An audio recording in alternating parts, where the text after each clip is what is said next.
এই ভিডিওটা দেখো, না দেখলে কিছুই বুঝতে পারবে না। কারণ যারা প্রবাসী থাকে তাদের কত কষ্ট। সারাদিন কাজের পরেও তারা যেন রাত্রে এসে রান্না করে, আবার রান্নাটা অসাধারণ টেস্টিও হয়। তারা কিন্তু বাড়ির ফ্যামিলিদের মতো রান্না করে না, তারা করে আমরা যেরকম শিলনোড়ায় মশলাটা বাটি, দেখো বোতলটা ঢাকনার মধ্যে ফুটা করে দিছে, তারপর টিভি দিচ্ছে, ঘুরছে আর তেল পড়ছে। মানে অসাধারণ একটা টিপস। তারপরে কিন্তু রসুন, আদা, পেঁয়াজ, লঙ্কা এগুলো কিন্তু হালকা হালকা কেটে আর ছুলে বাস গ্লাসের মধ্যে দিয়ে, বেলনি আছে না, বেলনির মাথা দিয়ে থেতো করে দিয়ে দিল।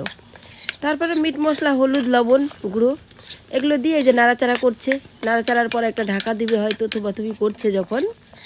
আর খুব সুন্দর সেন্ট বেরিয়েছে, খুব টেস্টি হয়েছে। ফুল ভিডিওটা আমি তোমাদের সঙ্গে শেয়ার করতে পারলাম না, অনেক রাত হয়ে গেছিলো, তারপর একটু কাজও করতে হলো, তো আমি তার জন্য ভিডিওটা শ্যুট করতে পারিনি। যতটুকু করেছি ততটুকুই ভাবলাম তোমাদের সঙ্গে শেয়ার করি।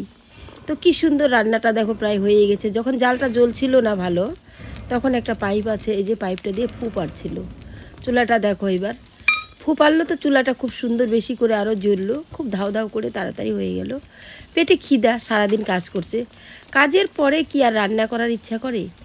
কাজের থেকে এসে সম্ভবত সব বেটা ছেলে সব বাড়িরই খাওয়ার জন্য বসে, আর মেয়েরা, মারা, বউরা যারা থাকে তারা খেতে দিয়ে দেয়, আর এখানে এসে তারা রান্না করে খায়। কত কষ্ট করে যে আর্নিং করে মানুষ বিদেশে থাকলে, সেটা একবার দেখো। সেটাই একটু বলতে চেষ্টা করছি তোমাদের সঙ্গে। আমি মাঝে মধ্যে তাদের কাছে যাই, আমার হাজব্যান্ড বাইরে থাকে, তা আমি মাঝে মধ্যেই যাই, আর গেলে এইসব দৃশ্যগুলো দেখা যায়।